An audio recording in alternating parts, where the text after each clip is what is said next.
kaos spesial dari Starting Eleven. Klik link di deskripsi untuk pre-order ya.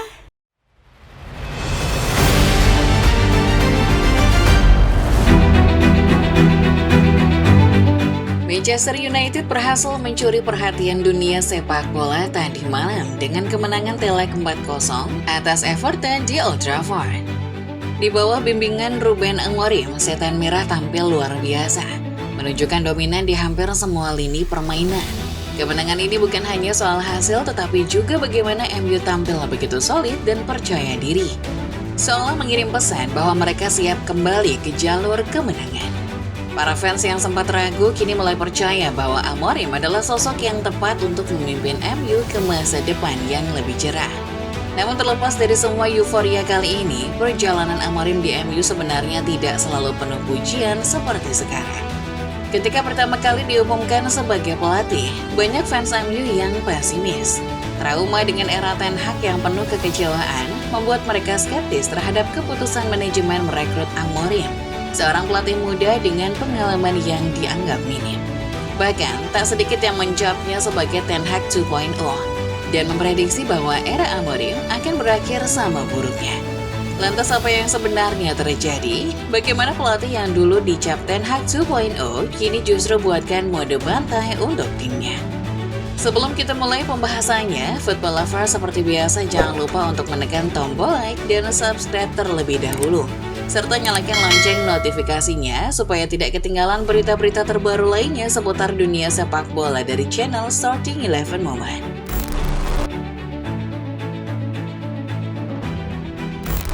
Ketika Ruben Amorim pertama kali diumumkan sebagai pelatih baru Manchester United, tidak sedikit penggemar yang justru merasa kecewa dan meragukan keputusan manajemen.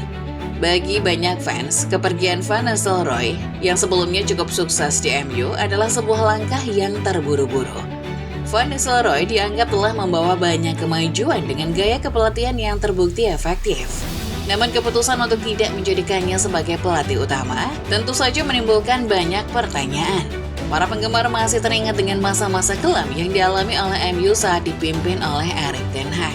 Era tersebut memang penuh dengan ketidakpastian dan kesulitan yang membuat fans MU semakin skeptis terhadap setiap keputusan yang diambil manajemen.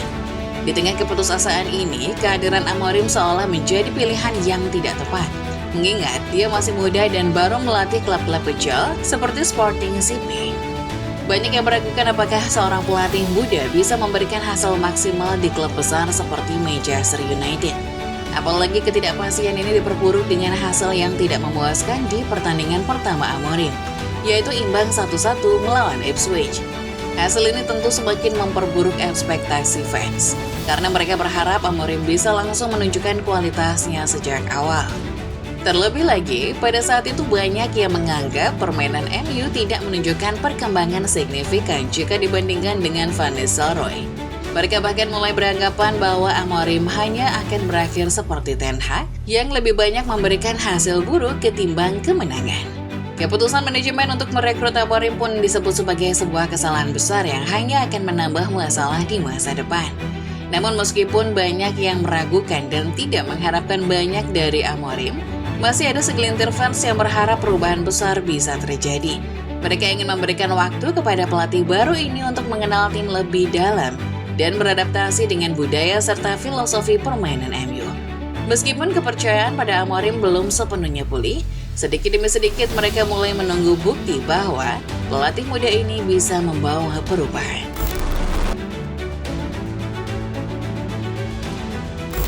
Meski awal perjalanan Amorim di MU kurang mulus, penting untuk diingat bahwa setiap pelatih baru membutuhkan waktu untuk beradaptasi dengan klub dan pemain-pemainnya. Amorim baru menjalani 3 pertandingan di awal kepelatihan, dan dalam 3 laga itu, dia masih dalam tahap eksplorasi taktik dan pencarian formasi terbaik. Tentunya ini bukanlah sesuatu yang mudah, terutama ketika berurusan dengan tim sebesar MU yang punya banyak ekspektasi tinggi dari penggemarnya. Dalam 3 pertandingan tersebut, Amorim tampaknya lebih sering bereksperimen dengan formasi dan pengaturan posisi pemain. Pada pertandingan yang pertama melawan Ipswich, dia memainkan formasi 3-4-2-1, di mana Garnacho dan Bruno Fernandes menjadi pemain yang mengawal Marcus Rashford sebagai striker tunggal. Eksperimen ini meskipun belum memberikan hasil optimal, setidaknya menunjukkan bahwa Amorim mencoba berbagai pendekatan untuk menemukan sistem permainan yang cocok dengan tim. Perubahan formasi seperti ini memang diperlukan untuk memaksimalkan potensi setiap pemain. Di laga kedua melawan Glim, Amorim kembali melakukan perubahan dengan mengganti beberapa posisi pemain. Garnacho dan Mason Mount kini menjadi gelandang serang, sementara Holund mengambil peran sebagai striker utama. Keputusan ini terbukti membuahkan hasil yang positif dengan Holund mencetak 2 gol yang menunjukkan bahwa Amorim mulai menemukan kombinasi yang tepat antara pemain dan taktik. Ini adalah langkah awal yang baik untuk seorang pelatih muda yang masih dalam proses penyesuaian. Meskipun belum ada kemenangan gemilang di awal perjalanan Amorim, hasil imbang dan 2 pertandingan tanpa kekalahan memberikan sinyal positif bahwa ia semakin memahami bagaimana mengelola tim besar seperti MU.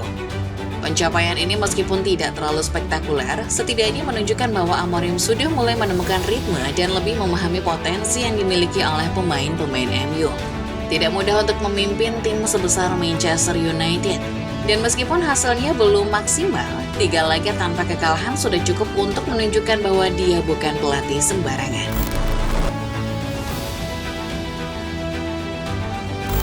Setelah melalui beberapa eksperimen dan penyesuaian, kini Ruben Amorim mulai menunjukkan kemajuannya yang signifikan dalam permainannya. Kemenangan telak 4-0 atas Everton di Old Trafford menjadi bukti bahwa Amorim telah menemukan formula yang tepat. Pertandingan ini bukan hanya soal hasil, tetapi juga tentang bagaimana MU tampil dominan di semua aspek permainan. Statistik menunjukkan bahwa MU berhasil unggul hampir di setiap lini permainan, dari penguasaan bola hingga jumlah tembakan yang mengarah ke gawang. Salah satu perubahan signifikan yang terlihat adalah penggunaan formasi dan strategi baru yang mempertemukan Rashford dan Bruno Fernandes di lini tengah. Taktik ini ternyata membuahkan hasil yang cukup mengejutkan. Zirkzee yang sebelumnya kurang diperhatikan, kali ini tampil sebagai striker utama dan berhasil memanfaatkan peluang dengan baik.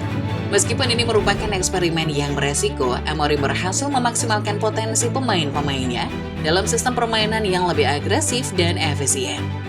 Kemenangan ini menjadi titik balik yang penting bagi MU dan terutama bagi Amorim. Sebelumnya banyak penggemar yang mulai kehilangan harapan, namun dengan kemenangan besar ini, mereka mulai mengalihkan pandangan mereka dan kembali mempercayai kemampuan pelatih muda tersebut.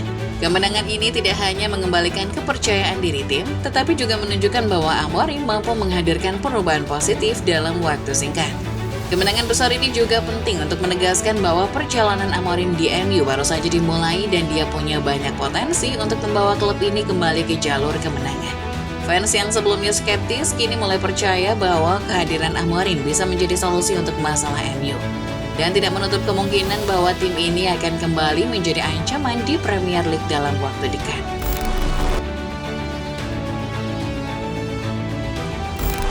Dengan kemenangan besar atas Everton dan hasil positif lainnya di awal perjalanan kepelatihannya, tidak bisa dipungkiri bahwa masa depan Manchester United kini berada di tangan yang terjamin bersama Ruben Amorim. Meskipun perjalanan ini masih sangat panjang dan tantangan besar menanti, pencapaian Amorim dalam 3 laga unbeaten sudah cukup untuk membangkitkan optimisme di kalangan para penggemar. Tentu saja hasil ini masih belum cukup sama jika kita bandingkan dengan capaian Van Nistelrooy yang sudah punya pengalaman lebih di level tinggi. Namun kita juga harus ingat bahwa Ruben Amorim adalah pelatih muda yang baru memulai karirnya di klub Manchester United. Pengalamannya memang terbatas, tetapi yang pasti dia memiliki visi yang jelas dan potensi besar untuk berkembang. Masa depannya bersama MU sangat tergantung pada seberapa cepat dia bisa menyesuaikan diri dengan tuntutan besar di Old Trafford dan bagaimana dia bisa memaksimalkan potensi pemain-pemain bintangnya. Dukungan dari fans tentu menjadi faktor penting dalam perjalanan ini. MU membutuhkan dukungan penuh untuk berkembang di bawah Amorim. Setiap pertandingan akan menjadi tantangan baginya dan dia perlu menjaga konsistensi dan pendekatan taktik serta komunikasi dengan pemain. Jika dia bisa melakukannya dengan baik, tidak mustahil MU akan bangkit dan kembali menjadi kekuatan yang patut diperhitungkan di Premier League. Football Lovers, demikianlah pembahasan singkat mengenai perjalanan Ruben Amorim selama 3 match ini bersama Manchester United. Setelah melihat laga tadi malam, bagaimana menurut kalian?